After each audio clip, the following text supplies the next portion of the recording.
Natália, bem-vinda. Deixa eu pegar aqui meu foninho. Esqueci.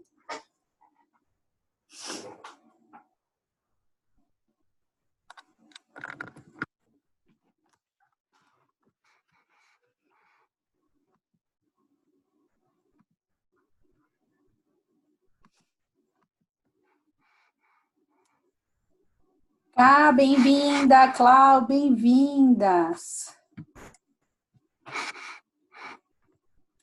Muito bom que vocês estão aqui. Hoje eu estou num estúdio improvisado.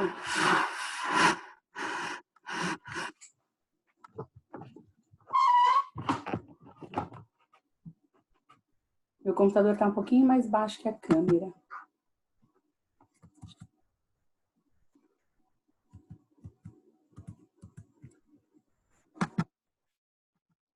Vamos esperar um pouquinho, pessoal. Olha, sabe o que é legal? Que todo mundo que entrou aqui agora assistiu os outros episódios. Muito bom. Natália está firme e forte assistindo todos os episódios. Feliz. Feliz de ter companhia. Obrigada, Clau. Quem tem amigo tem tudo, não é mesmo? Adorei. A gente está gravando para depois ficar. Ei, Nath, que bom!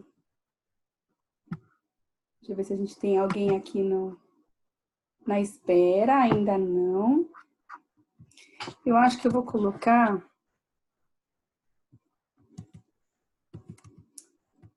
Tem um pessoal que ontem reclamou que não recebeu o link da live, que foi bem engraçado. Deixa eu pegar aqui meu telefone.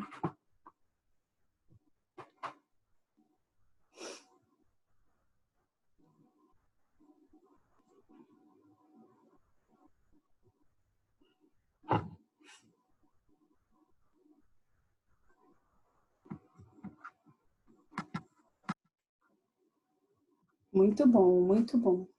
Hoje vai ser legal, hoje é o meu dia favorito. Hoje e amanhã são os meus dias favoritos dessa live.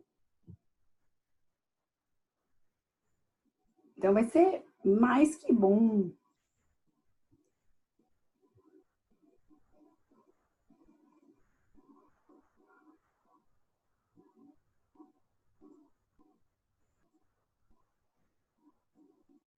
Eu vou, como o pessoal reclamou bastante, eu vou deixar... Ah, quero te deixar de host sim, Clau.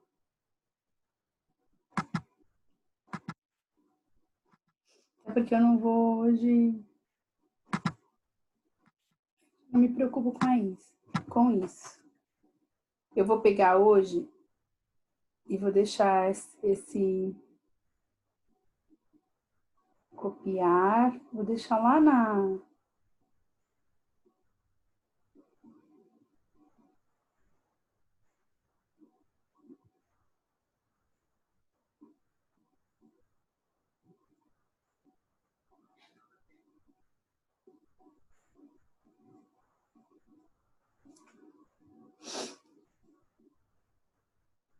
Pessoal, a pedidos, eu tô deixando lá na minha bio o link para a live de hoje. Só hoje, porque o pessoal reclamou que teve problema com o e-mail por causa da chuva, tá? Se você tá aí, entra lá na live, acompanha com a gente, aproveita que é só hoje que ela vai estar aberta. Pessoal, a pedidos, eu tô deixando lá na minha... Pronto. E aí a gente já vai começar. Esperar só mais um pouquinho. O pessoal reclamando bastante de chuva. Eu não lembro, o tempo ficou feio, mas eu não lembro da chuva. Choveu por aí, Nath? E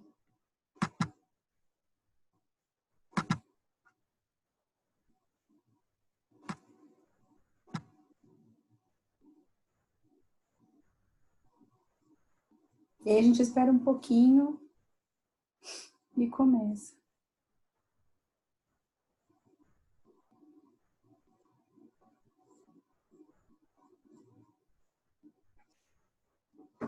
Vocês sabem que hoje a gente teve uma conversa lá na Digital House que foi muito legal sobre CX. E aí, quanto mais a gente conversa sobre CX com outros especialistas, mais eu entendo como as empresas precisam de verdade de CX, né?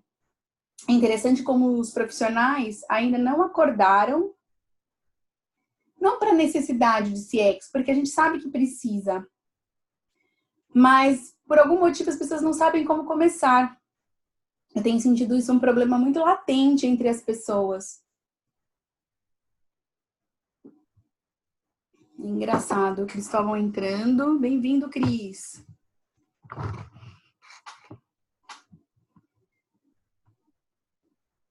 Beth. Ei, Beth, estava sentindo sua falta já.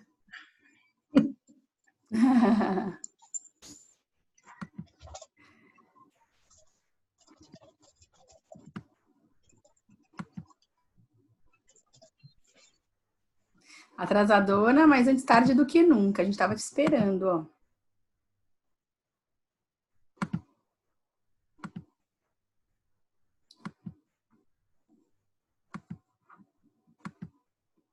Ah, que bom. Bom, vamos lá então.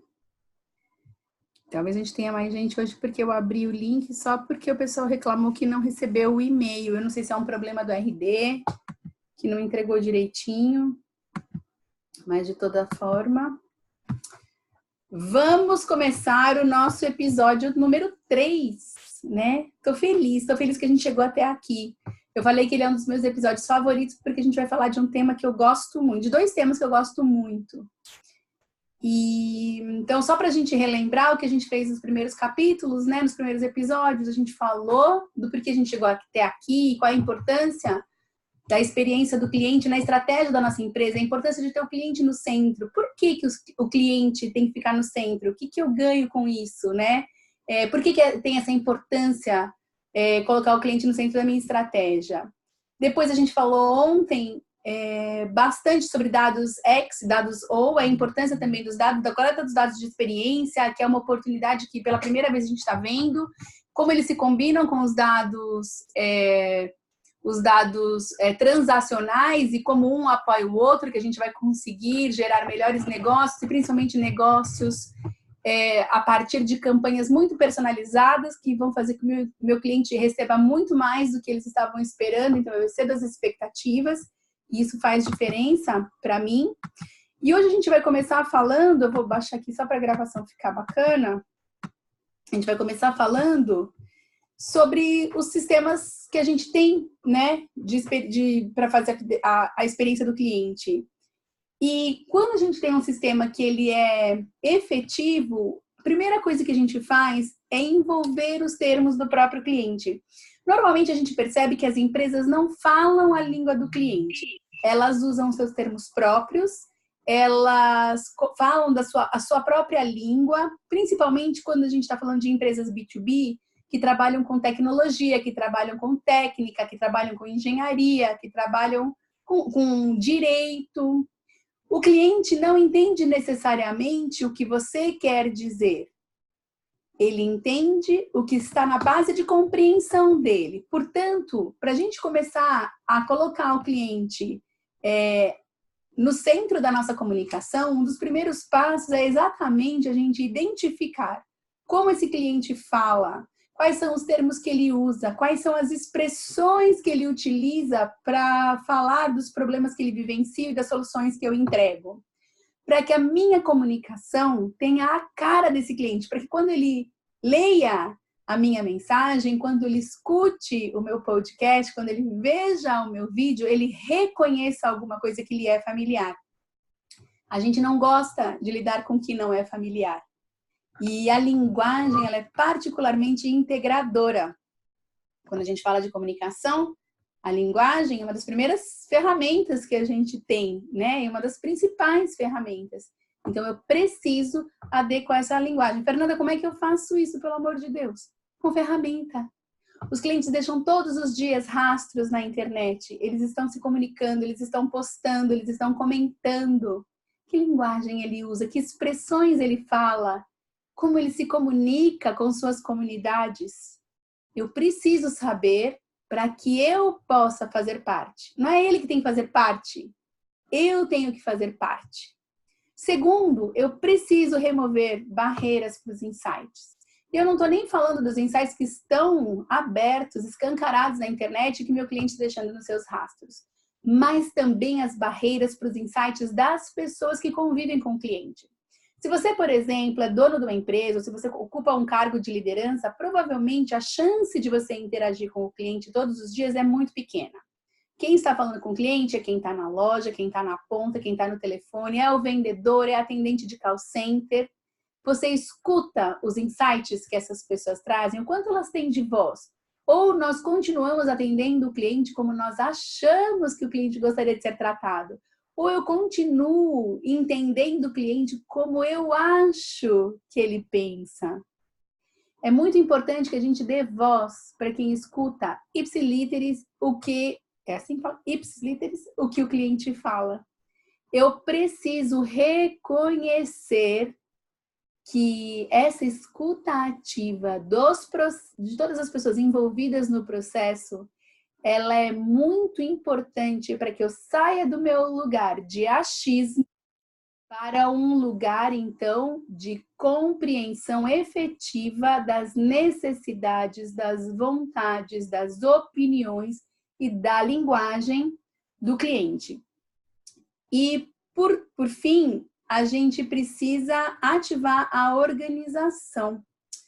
Eu preciso que todas as pessoas compreendam o que elas precisam entregar. Se o meu entregador na logística não sabe qual é a expectativa do cliente na hora da entrega, ele não pode atendê-la. Se o meu vendedor, na hora da venda, não sabe o que o meu cliente gostaria que ele falasse ou gostaria que ele explicasse, ele não vai entregar como o cliente espera. Se o meu faturamento não souber responder, não conseguir compreender quais são as dúvidas frequentes do meu cliente quando ele tem uma questão sobre pagamento e treinar as respostas corretas que ele pode dar a esse cliente, ele vai falar alguma coisa que nem sempre vai agradar. A informação, ela tem que estar inserida em todas as partes da empresa. A informação sobre o cliente, assim como a que eu coleto e processo, e obviamente com inteligência artificial, machine learning, a gente tem uma oportunidade ímpar nesse momento de compreender e processar toda essa informação, mas eu também preciso devolver para o meu ecossistema o que eu compreendo. As minhas compreensões, né? Não as compreensões, mas eu preciso devolver para o meu ecossistema as minhas descobertas, para que então a gente possa trabalhar em uníssono. Senão fica muito difícil que todo mundo saiba como entregar uma experiência surpreendente. Bom, e aí eu trago para vocês o circuito do feedback, e esse aqui é um circuito que foi desenhado pela Bain Company, né, que é uma baita referência, uma consultoria muito referência em experiência do cliente. E para a gente compreender, então, como tudo isso funciona, a primeira coisa que a gente precisa fazer é aceitar que eu preciso partir da experiência do cliente, onde quer que ela esteja, seja na indicação, seja no site, seja na rede social, seja na loja, seja na hora que ele ligou perguntando para o meu financeiro sobre uma dúvida do boleto ou da nota fiscal, seja quando ele interagiu com o entregador, seja quando ele por acaso caiu em algum departamento que pediu novamente o CPF dele. Eu preciso aceitar que ele teve uma experiência e nesse momento eu preciso também entender quais são os pontos de maior atenção de todos os toques que ele teve com a minha marca para eu pesquisar, pedir a sua opinião. Não uma opinião super detalhada e cheia de perguntas abertas, mas eu posso identificar onde estão os meus pontos mais nevrálgicos e perguntar para esse cliente como foi a experiência dele. Normalmente a gente usa nesses casos o NPS. O NPS é uma métrica que ela o criador chamou de pergunta definitiva, e que onde a gente pergunta de 0, pede para o cliente de 0 a 10 contar para a gente qual a probabilidade dele indicar a vivência que ele teve para um parente ou um amigo. E essa nota, ela me dá uma noção muito clara de se ele está altamente insatisfeito, altamente satisfeito, ou muito provavelmente satisfeito, ou se ele nem tem ideia de qual é como foi essa experiência, que foi o que a gente falou ontem sobre os detratores, que são a péssima experiência, os promotores, que são a experiência sensacional, e os neutros, que são o meu maior, que é onde mora o meu maior risco. Quando eu escuto feedback negativo, eu tenho então a oportunidade, o cliente quase que tem a expectativa de que eu escute mais. E aí, então, eu entro na fase 3, aprofundo essa conversa para entender em detalhes o que o deixou tão insatisfeito. Quando eu entendo o que o deixou insatisfeito e eu tenho uma base suficiente para devolver isso para o meu time, é quase minha obrigação fazer com que essa informação saia do cofre e permeie todas as áreas que podem, de alguma forma, interagir com o meu cliente. Para que eles saibam, né, como eu já falei, que eles saibam o que eles precisam entregar. Como é que eu entrego o que ele quer? Mais que isso, como eu surpreendo. Vejam só quantas vezes nesses 3 dias eu já repeti sobre a surpresa, né? Porque o básico, né, o atender, não é mais o normal. O normal, hoje em dia, é surpreender. E esse circuito, ele é muito importante para que a gente tenha um processo claro de como eu vou fazer a coleta dessa informação de experiência, como eu vou processar, como eu vou aprofundar e como eu vou devolver, né? Então, a gente precisa criar processos muito claros para cada uma dessas 4 fases. A gente sempre fala que, primeiro, a gente tem que focar na emoção, no esforço, não somente no sucesso. Não é apenas se ele conseguiu ou não conseguiu, mas quanto esforço ele teve para conseguir o que ele precisava e que emoção isso gerou. É muito importante que a gente tenha a informação da emoção, mesmo que ela seja difícil e precise não só de tecnologia, mas ela também precisa de gente analisando essa informação de emoção. Depois, eu preciso de uma métrica. E o NPS, ele é normalmente a métrica usada para que toda a empresa compreenda qual é o nível de satisfação do cliente. Mas eu preciso ter uma métrica, de preferência simples, mas que ela permeie toda a minha cadeia. Não só os meus funcionários precisam entender, mas também os fornecedores que estão envolvidos no atendimento desse cliente. Então, estabeleça uma métrica central que faça o tracking da atitude-chave. O que é que faz tanta diferença no atendimento desse cliente? Comece simples, escolha uma métrica, depois melhore. Não se esqueça disso. Comece simples, uma métrica que seja efetivamente medida, né? Que seja efetivamente traqueada, rastreada, e distribua essa informação na sua empresa. E, por fim, comece pequeno, com um foco intenso em direcionar as ações. Tudo que você descobrir na sua métrica que começa única e depois amplia, nesse processo que começa simples e depois se torna mais sofisticado, ele tem que ter respostas, ele tem que direcionar ações, tem que permear toda a empresa. Por quê? Quem entrega a promessa de marca que a gente faz são os funcionários. Se o meu funcionário não entrega o que eu lá no marketing estou prometendo, eu estou insatisfeita, o cliente está insatisfeito e o funcionário vai ficar insatisfeito. Aliás, é muito ruim a gente trabalhar no escuro, é muito ruim a gente não trabalhar, a gente trabalhar sem alinhamento com o que a empresa espera. Eu lembro da época que eu trabalhava em corporação, que eu tinha uma angústia muito grande de não entender o que se passava lá no board da empresa. Às vezes eu não conseguia identificar o que eu tinha que entregar, como eu estaria de acordo com o que os meus chefes estavam planejando. Quando a gente consegue fazer com que as pessoas entendam a expectativa que a gente tem delas, isso se torna muito mais fácil. mas a minha experiência com a marca também tem que ser boa para que eu possa querer promover a melhor experiência do cliente. Se eu não estou satisfeito com a marca, como eu posso fazer o meu cliente satisfeito? Eu passo a maior parte do meu tempo dentro dessa empresa, eu estou infeliz, eu não vou conseguir proporcionar felicidade para os clientes que eu tenho. Então, tem mais alguma coisa, mais duas coisinhas que a gente tem que ter em mente. Que eu preciso que a experiência do meu empregado facilite a experiência do meu cliente, isso é fundamental, e que tem alguém cuidando desse processo. Porque ele não é simples, ele é cultural. Eu preciso que toda a empresa queira a mesma coisa. E se eu não tenho alguém pressionando essa mudança, né? Se eu não tenho alguém que cuide desse processo, dificilmente eu vou conseguir fazer todo mundo continuar engajado. Eu não lembro se eu já falei aqui, mas todos os dias eu acordo, olho no espelho e penso, hoje eu vou levantar e vou proporcionar a melhor experiência para o meu cliente, custe o que custar. Porque às vezes custa caro para a gente, emocionalmente, em se falando de desempenho e de empenho.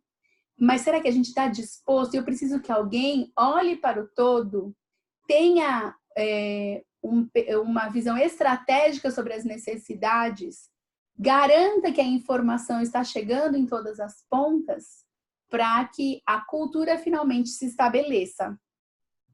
Olha só, quando a gente tem um bom UX, experiência do cliente, a gente favorece o CX.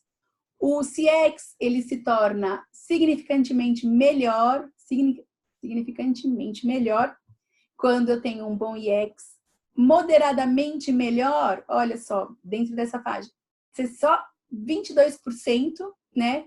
Quando o UX é melhor, só quando ele é significantemente melhor, o CX é significantemente melhor. Quando a minha satisfação ela é ruim, a minha experiência do cliente também se torna ruim. Como está a experiência do seu funcionário? A gente está cuidando disso?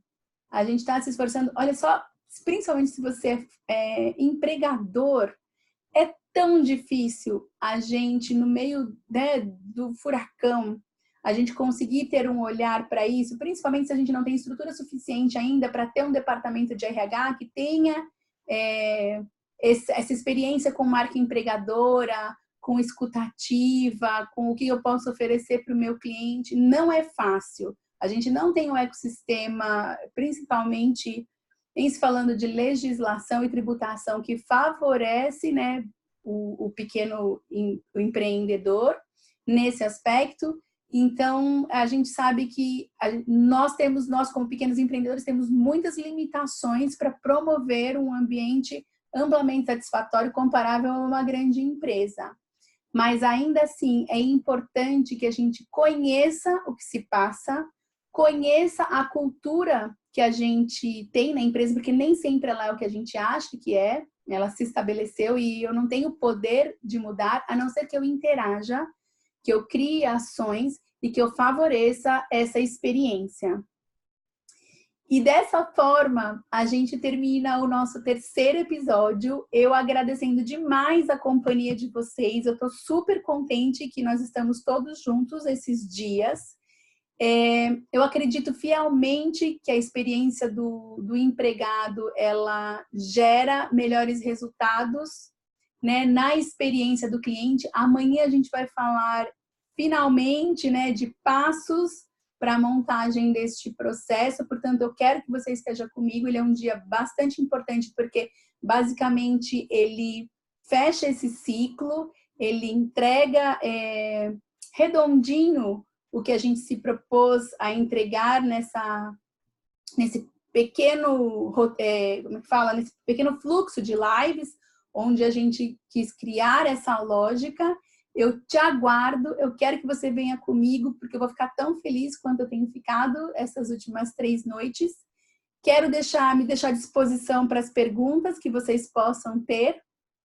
E te encontro amanhã, muito contente, porque a gente vai fechar esse ciclo e eu vou te entregar alguma coisa que vai efetivamente te ajudar a montar o seu processo.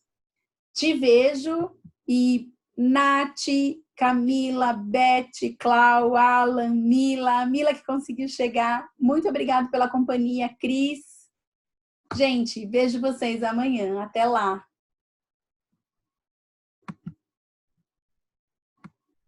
Opa, peraí. Beijo, beijo, Beth.